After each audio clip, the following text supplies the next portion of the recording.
Hey, kia ora, Helen Brahms here coming to you live from Mesa in Arizona. Hope you're all having a super fantastic, sparkling, thankful Thursday. I am very blessed with today. I have had an incredible day. I have no idea where the day has gone. I ate breakfast around 7 o'clock this morning.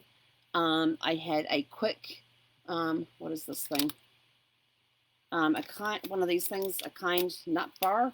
Um, Before my meeting that I just got out of. So that's all the food I have had today.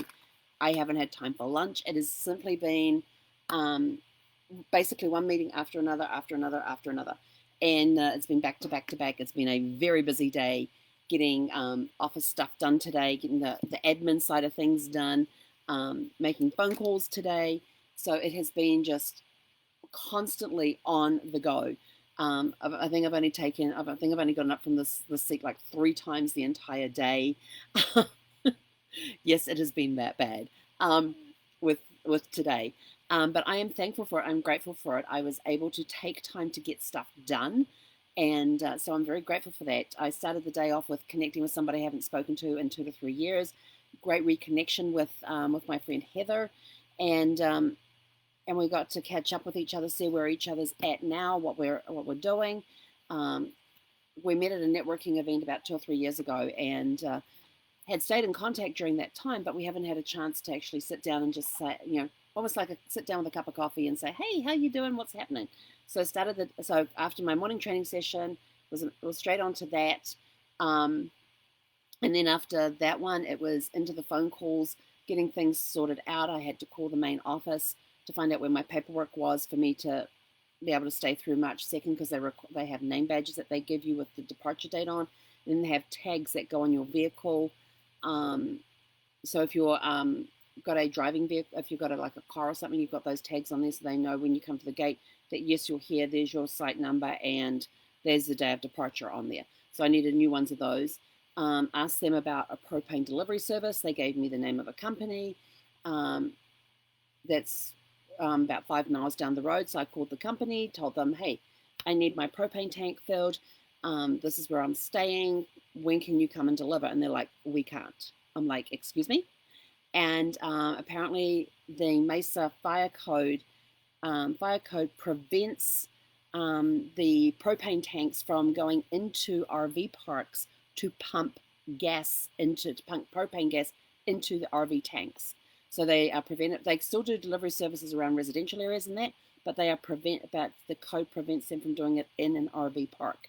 And I was like, great. So then she turns around and she says, well, what we could do, I said, oh, that means I've got to break down camp, drive all the way down there, get filled up, and come back again. And she's still like, yes. She says, but we do have the option where we could actually deliver 100-pound tank. And we're talking those big, tall ones that are like about so round and all that. And I said, well, how do I even hook that up to my RV? Because I said, I've got a permanent tank in my RV. And apparently there's some little coupling that goes on there that will bypass the actual propane tank itself, but direct the gas into the thing. And I'm like, okay. So, but she says, we don't charge any rental on the tank. It's $100 for the tank for the gas that goes in the tank.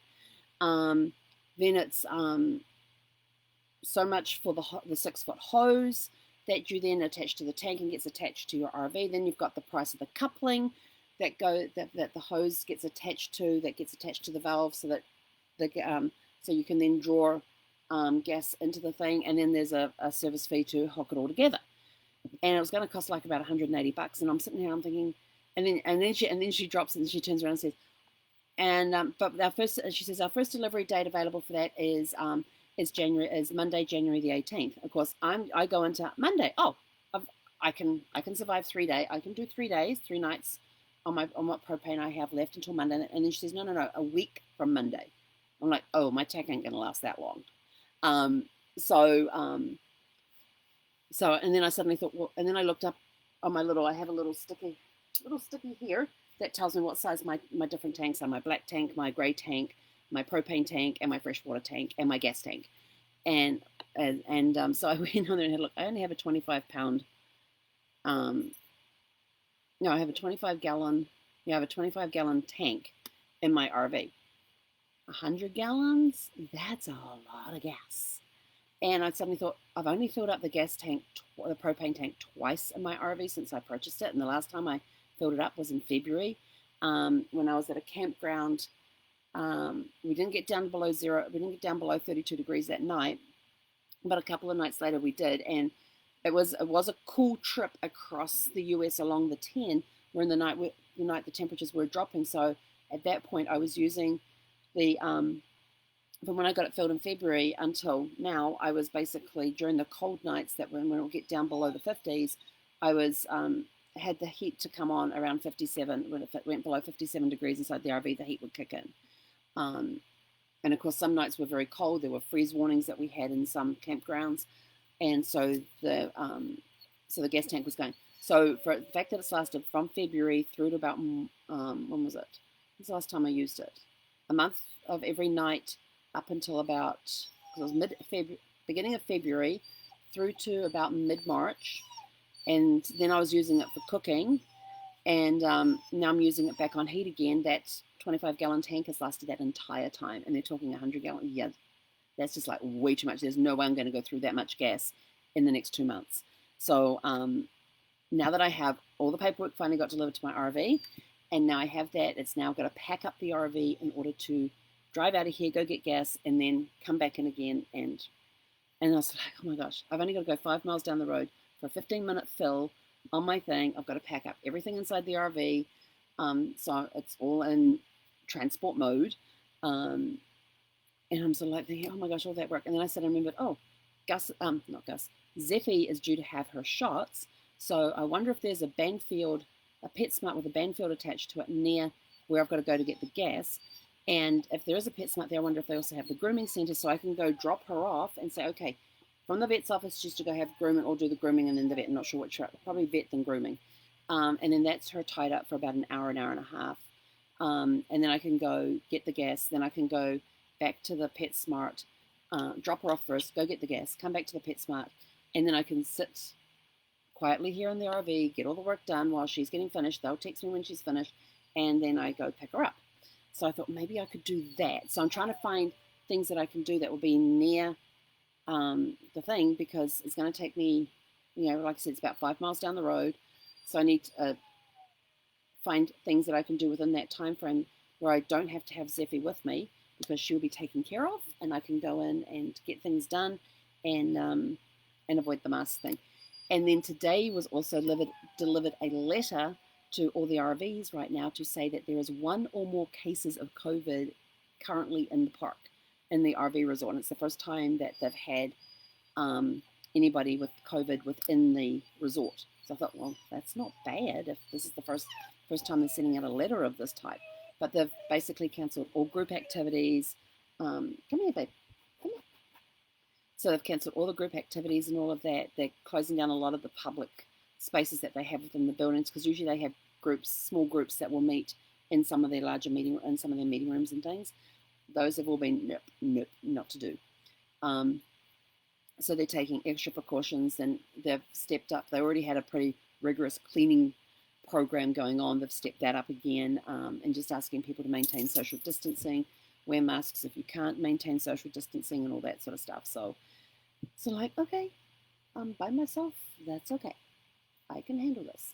And so, the only time I'm around people is when I'm at the dog park. And usually, and when we're in the dog park, we're standing on opposite sides of the dog park, or, more than 6 feet away from each other. So it's not a big problem. There might be times that you've got to go near the person to get your dog.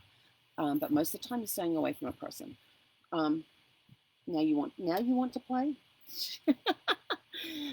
So, it's just being extra cautious and taking time and just being aware of what's going on and everything else. But there's a lot of places around through this park that when we go walking for evening, where you'll see 6 to 8 people sitting around a table on a patio somewhere, and they're all yappering away. They're all within 6 feet of each other. They'll be sitting in a circle, and there's less than 6 feet of gap between each member in the circle and stuff. And I got invited to go join a circle one night, and I was like, no, I'm sorry, I gotta go have dinner. It's dinner time. I'm gonna go feed the dog, give her a dinner, and I need dinner too. So I was able to use that excuse, which was true because it was dinner time. puppy wants to play now. So it's just taking those extra precautions, and because I'm somebody who is unable to wear a mask for any length of time, my last 2.5 minutes, I try to go longer than that. It doesn't work. I try to distract myself when I am wearing the mask. Sit down to do some work and things, or play with the dog or whatever. The panic gets to a really bad point, and that's rip it off. So I just stay away from people. Talk to people, but I stay away from them. So I keep the distance. I can make sure I try and get over 6 feet of distance between people. And of course, I don't go into any stores. I get everything delivered. So reducing my exposure to all of that going on as well. So there are people out there like me who cannot wear a mask. So please respect them and don't tell everybody, oh, you have to wear a mask. And somebody told me one time, well, you just need to get over it. Yeah, you don't know my story. You don't know my situation. So please don't judge about what you don't know about. I have a friend who has basically been through hell in some places because she cannot wear a mask. And I know her story. I know why she can't wear a mask. And for people to attack her, but what cracks me up is that she said, they're in a shopping center in the parking area, and this one woman comes along with a mask, gets up in her face, takes her mask off, and starts yelling at my friend for not wearing a mask, and then puts her mask back up and walks away. And I'm like, and she was within that 6 feet space. She's like, yeah. I said, I don't get it. I don't get it. But anyway, so then I had my mastermind group today, had that meeting, and then went from that meeting straight into a networking meeting. Just finished the networking meeting, so now I'm on here, and now I've got to go take the dog for a quick walk because I have to be back online in 45 minutes. Thursday is a busy day, especially this Thursday when I have mastermind groups. I don't do mastermind group every Thursday. It's just 2 Thursdays a month. So anyway, I've got to go because I've got to walk the dog, get back here within 45 minutes, try and find something quick to eat. Thankfully, I have hard-boiled eggs in the fridge, so I can quickly peel those and have a couple of those that will last me till after the 6 o'clock meeting. And then after that, I can go, and then think about dinner. So anyway, that's it from me for today. Oh, how was your Thankful Thursday? What do you have to be thankful for today? I am thankful for the stuff that got accomplished today, even though it was a very packed day. Oh, that was another one I had to do. I have an account with an outfit, so I went online to check my balance and everything else, and I couldn't log in on my computer, and that came up with an error message. So I called their service people. They go and have a look at it and come back and says, oh, that's because your IP address, because of your internet provider, our system doesn't recognize them. And I'm like, what do you mean doesn't recognize them? I said, I was logging on all last year using the same system. She said, she said, what sort of service do you have? I said, well, I've got the Sprint Wi-Fi. And I said, I've been using that for the whole year and I've been able to log in. And all of a sudden now I can't.